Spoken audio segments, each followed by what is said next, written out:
retrouver pour cette nouvelle page d'information. Bonsoir à tous et bienvenue dans cette édition. À la une de ce soir.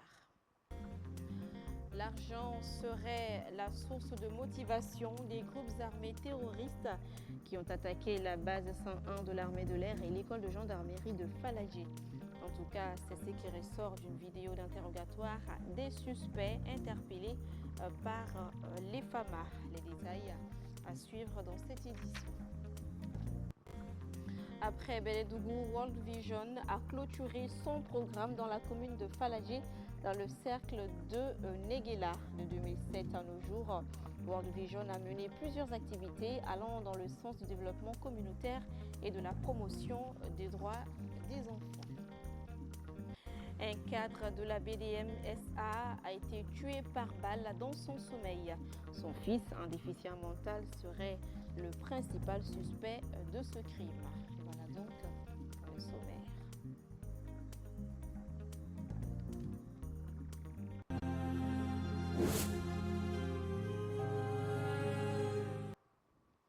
Bienvenue si vous nous rejoignez. Nous entamons cette édition par ce communiqué de l'Association des professionnels de la presse en ligne au Mali. Le mardi 17 septembre 2024, une attaque terroriste a visé l'école de gendarmerie de Bamako tôt le matin. L'état-major a rapidement réagi en rassurant la population sur la maîtrise de la situation après avoir procédé à un ratissage complet du secteur ciblé. Cette attaque d'une gravité a frappé notre capitale, touchant directement une institution symbolique qui est l'école de gendarmerie. Cet événement a suscité de vives réactions sur Internet et les réseaux sociaux. Si certains internautes se contentent de fournir des informations utiles pour orienter les citoyens, d'autres diffusent des images et des informations sensibles et tendancieuses, incitant à la violence et à la haine. En ces moments critiques, l'heure n'est pas au sensationnel. L'Association des professionnels de la presse en ligne Appel Mali condamne fermement ces attaques qui violent la charte de bonne conduite pour la citoyenneté et la paix. À cet effet, Appel Mali exhorte tous les professionnels des médias en ligne à se démarquer de la quête du buzz et à opter pour un traitement de l'information responsable et professionnel au service de la paix et de la cohésion sociale. Le terrorisme ne connaît ni ethnie ni race. Son unique objectif est de s'aimer la terreur. Ne devenez pas des amplificateurs de cette terreur dans le cyberespace. Appel Mali invite ses membres à faire preuve d'un professionnalisme exemplaire en cette période sensible afin de contribuer à la stabilité et à la paix dans notre pays. Vive le Mali, vive le professionnalisme. Ensemble, nous sommes une force. Le communiqué est signé Moudou Fofana, président de l'Association des professionnels de la presse en ligne au Mali. Plusieurs suspects sont arrêtés depuis l'attaque terroriste de l'école de gendarmerie de Faladji en commune 6 du district de Bamako. Tout porte à croire que les malfrats qui ont mené cette attaque ce mardi ont été motivés par l'argent. En tout cas, c'est ce qui ressort d'une vidéo d'interrogatoire des suspects interpellés par les FAMA et qui a fait le tour des réseaux sociaux. Gabriel Keita. Dans une vidéo qui a fait le tour des réseaux sociaux, des suspects interpellés par les forces de sécurité affirment avoir été motivés par l'argent pour mener l'attaque contre l'école de la gendarmerie de Bamako. Lors de son interrogatoire, l'un des suspects, âgé seulement de 17 ans, reconnaît qu'on leur avait proposé de l'argent pour mener cette opération. L'adolescent, dans ses réponses, parle même du montant de 2 milliards de francs CFA à partager entre les meneurs de cette attaque terroriste. La part des éléments tués dans le combat devait être reversée à leurs parents. Le jeune garçon va plus loin dans les détails de l'opération en révélant que leur contact à Bamako serait un militaire. Toujours selon le jeune terroriste, la rencontre avec le contact se tenait dans une forêt à Djema. En plus des éléments neutralisés, les forces armées maliennes ont arrêté plusieurs suspects selon des sources sécuritaires. Les investigations continuent pour mettre hors d'état de nuire tous les assaillants et leurs complices. En conférence de presse ce mercredi 18 septembre 2024, le Haut Conseil islamique du Mali a condamné l'attaque terroriste perpétrée contre l'école de gendarmerie de Faladje et la base 101 de l'armée de l'air. Il rappelle que ces actes barbares n'ont rien à voir avec l'islam. Je vous propose ici de suivre Habib Khan, membre du Haut Conseil islamique du Mali, pour avoir davantage de détails. Déclaration du Haut Conseil islamique du Mali relative à l'attaque terroriste du 17 septembre 2024 à Bamako. Le Haut Conseil islamique du Mali a appris avec stupéfaction et regret les attaques terroristes perpétrées dans notre capitale le mardi 17 septembre 2024 à l'aube. Le Haut Conseil islamique condamne fermement ces attaques. Rappelle que l'islam, dans ses grands objectifs, prône la préservation de la vie humaine et des biens matériels. Appelle la population à plus de vigilance et leur demande d'éviter les stigmas, les amalgames et de rester derrière nos autorités. Présente ses condoléances aux familles des victimes civiles et militaires et souhaite prompt rétablissement aux blessés. Face à ces événements, le Haut Conseil islamique du Mali salue la promptitude de nos forces de défense et de sécurité et la réaction positive de notre population qui a su être vigilant et coopérative. Fait à Bamako le 18 septembre 2024. D'ailleurs, la Direction générale de l'Agence nationale de l'emploi, à travers sa direction des ressources humaines, organise une session de formation à l'endroit du personnel de l'agence du 18 au 20 septembre 2024. Il s'agit à travers cette initiative de renforcer les capacités du personnel dans la maîtrise des missions et des offres de services de l'ANPE et la mise en œuvre de son plan stratégique de développement. Le compte-rendu est signé Lassine Diakité, Montalawata.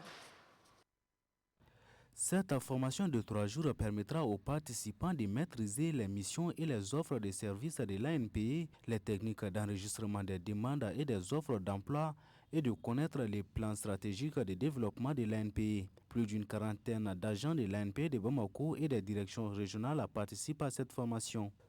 Cette formation consiste à renforcer les capacités des agents de l'ANPE pour mieux faire leur travail. Il y a 3 principaux axes qui sont pris. C'est d'abord permettre de mieux maîtriser les missions réelles de l'ANPE, les offres de services de l'ANPE et aussi de voir comment traiter les demandes d'emploi, comment traiter les offres d'emploi, comment les mettre en relation. Et enfin, de mieux connaître le plan stratégique de développement de l'ANPE. Au bout de ces 3 jours, tous les agents de l'ANPE doivent être capables de répondre à n'importe quel usager de l'ANPE sur les missions réelles de l'ANPE. Le développement des compétences du personnel est une priorité pour l'ANPE. C'est pourquoi le directeur général se réjouit de la tenue de cette formation et invite les participants à plus d'assiduité pour l'atteinte des objectifs de l'agence.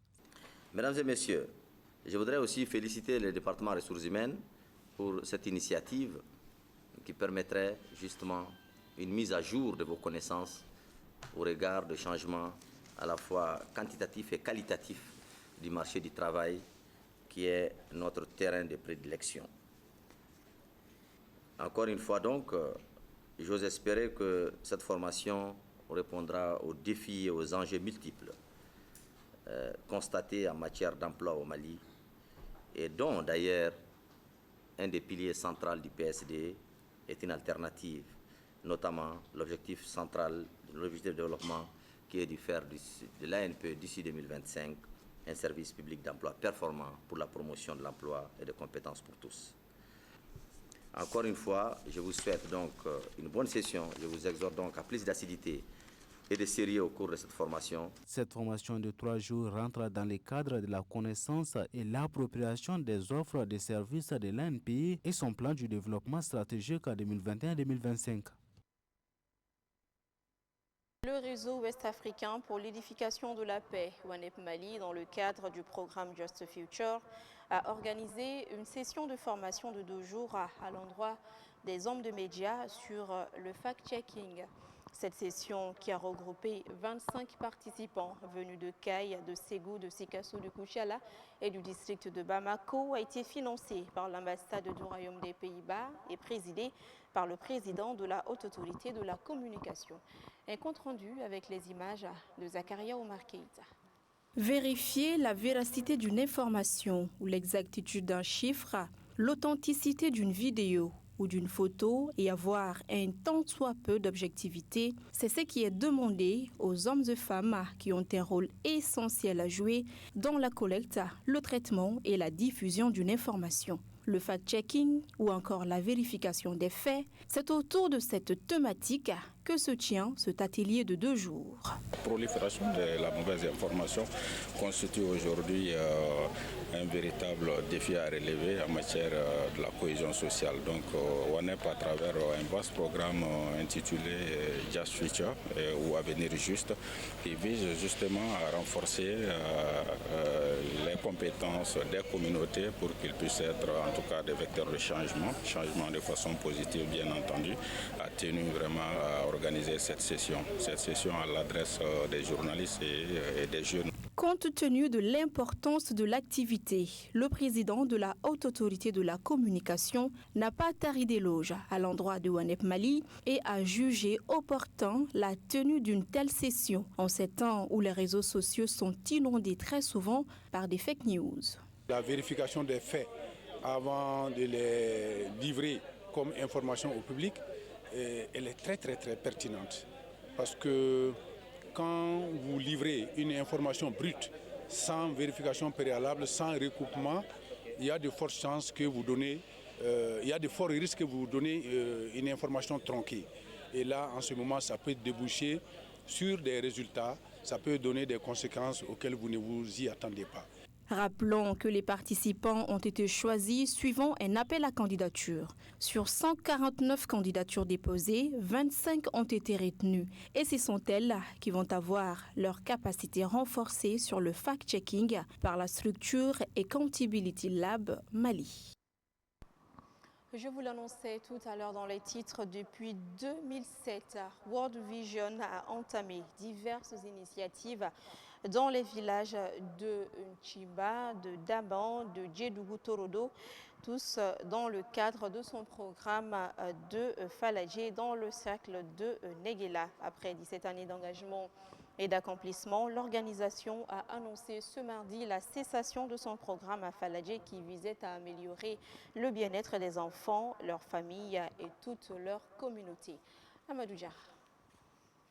Au cours de cette période riche en succès, World Vision a eu un impact notable sur le bien-être des enfants et de leurs proches, favorisant une existence remplie de dignité, de justice et d'espoir. De 2007 à 2020, avec un investissement dépassant 4 milliards de francs CFA, particulièrement dans les secteurs de l'éducation, de la santé et de la nutrition. Et par exemple, en éducation, 27 salles de classe ont été construites et équipées, 12 directions magasins ont été construits dans 12 écoles, 531 membres des comités de gestion formés sur leur rôle. Dans le secteur de l'eau, de l'hygiène, de l'assainissement, nous avons eu par exemple 78 forages, 54 groupes d'épargne mis en place avec une mobilisation d'un montant de plus de 15 millions de francs CFA. Et dans le domaine de la santé-nutrition, nous pourrons citer le centre de santé communautaire équipé avec des lits d'hospitalisation Balance et Toise, 5 centres de santé communautaire avec des lits d'hospitalisation et matériel, 30 452 moustiquaires imprégnés distribués grâce à la contribution d'un projet spécial. Nous avons le bureau de soutien de World Vision Taïwan, que nous remercions pour tout le soutien financier durant ces 17 ans. Soutien financier qui s'élève à 4 milliards 475 313 865 francs CFA. Les habitants des communes ont largement reconnu le rôle important de World Vision dans le développement socio-économique de leur localité. Nous sommes déterminés à mettre en pratique les formations réussies en appliquant les compétences acquises à nos activités quotidiennes. Lors de cette cérémonie de clôture du programme, le préfet du cercle de Néguéla a salué les réalisations et leur impact positif sur la communauté.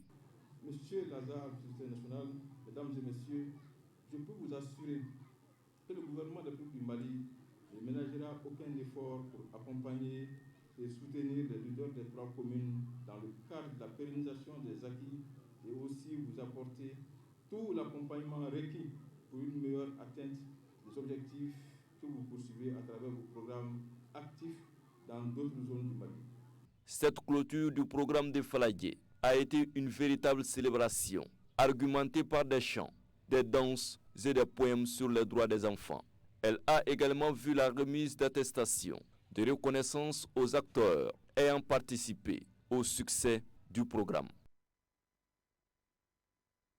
Tout autre plan, le niveau d'eau du fleuve a atteint les 635 cm à la date du 17 septembre 2024 à Koulikoro. Ces données ont été communiquées par le service de l'hydraulique. Dans son rapport quotidien, l'hydraulique informe que le niveau d'alerte critique de la crue a été dépassé de 10 cm à Bamako, de 14 cm à Sofara et de 15 cm à Mopti. Le rapport indique par ailleurs qu'une légère baisse est constatée sur le fleuve Niger, tandis que la montée des eaux continue sur le Bani. Cette situation a déjà causé l'inondation de plusieurs autres. Le samedi 14 septembre 2024, un drame familial s'est déroulé à Sirakoro-Megetana dans la cité BMS. Djibi Kanté, cadre de la BDMSA à Bamako, a été tué par balle dans sa propre chambre. Apprend-on du journal Koudjougou Keleba, le principal suspect serait son fils, un déficient mental. Une enquête a été aussitôt ouverte au niveau du commissariat des 1008 logements afin de situer les responsabilités. Bakary MCDB nous en parle. Selon le journal Koudjougou Keleba, le drame s'est produit ce samedi 14 septembre alors que la victime était endormie. Les premiers rapports indiquent que Djibi Kanté a été touché à la tête par plusieurs projectiles tirés à bout portant. Son fils, dont l'état mental préoccupant est bien connu de la famille, est soupçonné d'être le suspect principal du drame. Mais seules les enquêtes nous édifieront. Après l'incident, la victime a été transportée d'urgence à l'hôpital du Mali, mais malgré les efforts des médecins, il a succombé à ses blessures le mercredi 18 septembre 2024, précise la même source. Le commissariat des 1008 logements a aussitôt ouvert une enquête pour éclaircir les circonstances entourant cet événement tragique. Tous les membres de la famille auraient été interpellés pour recueillir leurs dépositions et des informations sur le comportement du fils suspect et les événements qui ont précédé l'incident. Les cas de violence intrafamiliales exacerbés par des problèmes de santé mentale soulèvent des questions urgentes sur le soutien et les ressources disponibles pour les familles confrontées à de telles situations. Les experts appellent à une sensibilisation accrue et à des mesures proactives pour prévenir de tels drames à l'avenir. Et voilà, cette édition est terminée. Merci à tous ceux qui ont contribué à sa réalisation. Grand merci à vous également de l'avoir suivi. Au plaisir de vous retrouver demain à la même heure. D'ici là, prenez bien soin de vous. Bonsoir.